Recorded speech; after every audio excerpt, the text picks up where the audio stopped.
తిన్నావా? తిన్నానులే. ఏం తిన్నావు? పానీపూరి తిన్నాను. వావ్, పానీపూరియా? మరి ఇంకేమే? ఏ అంటావేంటి? ఆ పానీపూరి వాడికి బొత్తిగా సెన్సే లేదు. వాడు ఒక ప్లేట్ లో అన్ని పానీపూరీలు అన్ని ముందుగానే అరేంజ్ చేసి, ఓ పక్కన చట్నీ, ఓ పక్కన సాసు అన్ని అరేంజ్ చేసి ముందుగానే ఇస్తున్నాడు. బుద్ధుండక్కర్లా? పానీపూరీల్ని గ్లౌజ్ వేసుకొని సర్వ్ చేస్తున్నాడు. ఆడు అసలు మనిషేనా? చేతులతో నీళ్ళలో ముంచి ఇస్తేనే కదా ఆ టేస్ట్ అది బాగుండు, ఉప్పదనం అది తగిలి బాగుండేది. అసలు కొంచెం కూడా సెన్స్ లేదు. ఎక్కడి నుంచి వస్తారో వీళ్ళందరూ. పానీ పెట్టే కొండ ఉంటుంది చూడు, దాని మీద 24 గంటలు ప్లేట్ పెడుతున్నాడు. రోడ్డు మీద ఉన్న డస్ట్ అవన్నీ జమయ్య పానీలో కలిస్తేనే కదా టేస్ట్ బాగుండేది. క్షమించరా నేరం ఏం చేస్తున్నాడు తెలుసా వాడు? అడగకుండానే ప్యాజ్ వేసేస్తున్నాడు. ప్యాజ్ అంటే? అదే ప్యాజ్ అంటే ఉల్లిపాయలమ్మా.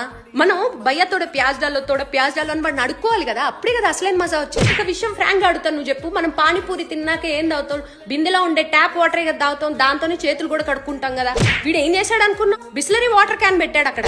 నేను చెప్పా, బాబు ఇలాగైతే నీ బిజినెస్ సాగదు బాబు అని చెప్పా క్లియర్ గా. వాడు పానీపూరి చేసేవాడికి బేసిక్ లక్షణాలు ఏ ఉండాలి? ఓ చీదుకోవడం, ముక్కు